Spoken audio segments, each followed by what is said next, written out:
आमालाई चाहिँ छोराको सबभन्दा के कुराको याद आउँछ आमा सबभन्दा के कुराले हुन्छ नि मन छुन्छ छोराको मलाई हजुर के भन्छन् माने उहाँले के हुनुहुन्छ के भनौँ अब भनौँ भने अब आफू त बितेर जान्छ बाउ चाहिँ नि बिरामी नभइकन त्यतिकै खेतबार खेत आले ताक्छु भनेर जानुभएको अनि खेतबारै फर्किनु भएन अब बिहानसम्म हिँडेर बिहान जाँदाखेरि मलाई यस्तो भएको छ म आज काम गर्न सक्दैन भनेर केही भनेको थिएन अब खेत गएर अलिकति काम गर्दाखेरि हतियार भएर मेडिकल कलेजमा लगेछ उतैबाट छोरीले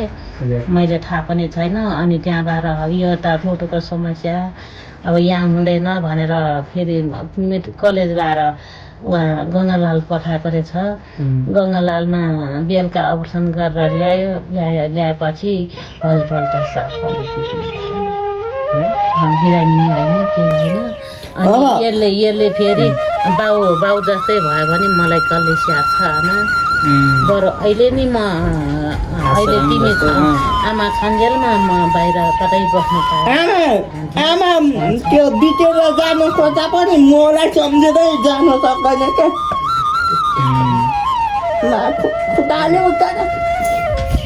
मलाई सम्झिँदै जानु सक्दैन अनि मलाई नि के लाग्छ भने कि अब म केही गरी यसै मर्नु लाए पनि यसको पिरले नि मलाई परम छुट्दैन खितिखिति भएर बस्नु पर्ला जस्तो लाग्छ त्यही भएर म जानु खोजा हो के त्यही भएर जानु मलाई चिन्ता छोराको एकदम है दाइ त ठिक भयो म मात्रै यस्तो भयो माइलो भए पनि तर भगवान्ले साथ दिएन परमेश्वरले भने कि भगवान् भन्नु एउटै रहेछ साथै दिएन अनि तपाईँ अब चाहिँ यो मानव आश्रम सेवाले पनि अब सायद काठमाडौँमा होइन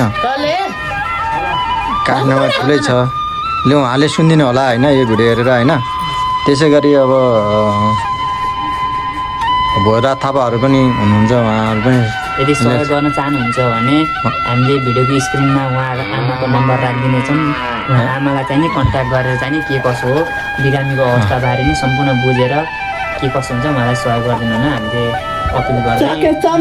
सकेसम्म अलिअलि 10,000 15,000 सकेसम्म सहयोग गरिदिनु नभए अपाङ्गमै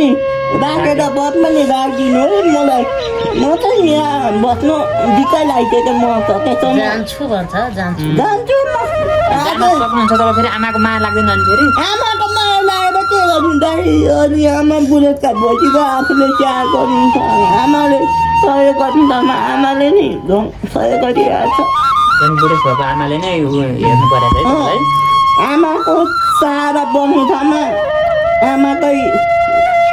अब सहारा बनेर बस्नुपर्छ स्याहार गर्नुपर्छ तपाईँलाई सबभन्दा के कुराको दुःख लाग्छ उठ्न नसक्नुलाई साह्रै पिर परिरहेको छ दाइ अब ज्यादा उठेर हिँड्छ अब म मात्रै अपाङ्ग भयो अब 3-4जना भएको अब 4जना मध्ये म त यस्तो भयो म माइलो भए पनि यस्तो भयो मलाई अपाङ्गमै जानु मन लाग्छ सकेसम्म दर्शकहरूले नि सहायता गरेर अपाङ्गमा पठाइदिनु ल सबैभन्दा तपाईँको इच्छा भने नै अपाङ्गमा गएर बस्नु पायो कि त भने पैसा अलिअलि सहयोग गरिदिनु नभए अपाङ्गमै छोडिदिनु हुन्छ माथि राखिदिनु बिहान गाह्रो सकेसम्म मलाई अपाङ्गमै छोडेको भयो नमस्ते दर्शकहरू उहाँ चाहिँ अब हामी चाहिँ घुम्न आउँदाखेरि चाहिँ हामीले चाहिँ हाम्रो अपाङ्ग देखेर होइन केही सहयोगको अपिल गरेको हौँ हामीले चाहिँ होइन यो चाहिँ धेरै टाढा नै होइन काठमाडौँबाट गोकर्णबाट लगभग गोकर्ण यदि तपाईँहरू चाहिँ बिरामीको अवस्थाबारे जानकारीको लागि चाहिँ नि हामीले भिडियोको स्क्रिनमा नम्बर राखिदिनेछौँ उहाँलाई चाहिँ नि कल गरेर के कस्तो हो सहयोग गर्न सक्नुहुन्छ उहाँलाई के कसो प्रत्यक्ष रूपमा चाहिँ नि आमालाई होइन कल गरेर बिरामीको अवस्थाबारे चाहिँ तपाईँले सम्पर्क गर्नु होला भन्दै हामी चाहिँ गोकर्णबाट धेरै तिन भनेको गाम्चा भनेको 3 गाम्चा गोकर्ण गाम्चा नगरपालिका 3 गाम्चा भनेको उहाँलाई यदि भेट्न चाहनुहुन्छ भने उहाँको नम्बर 98 हामीले अनि स्क्रिनमा राखिदिउँ एनटिसीको छ हामी स्क्रिनमा राखिदिन्छौँ हुन्छ तपाईँ पनि हजुर राम्रो छ हजुरहरूले कल गरेर चाहिँ नि उहाँलाई प्रत्यक्ष रूपमा के कस्तो हो बिरामीको अवस्थाबारे जानकारी लिन सक्नुहुन्छ भन्दै विदेशी हातहरूले सहयोग गर्नु चाहनुहुन्छ भने उहाँ प्रत्यक्ष फोन नम्बर उहाँको पनि राखिदिन्छु हस् र एकाउन्ट नम्बर चाहिँ हाम्रो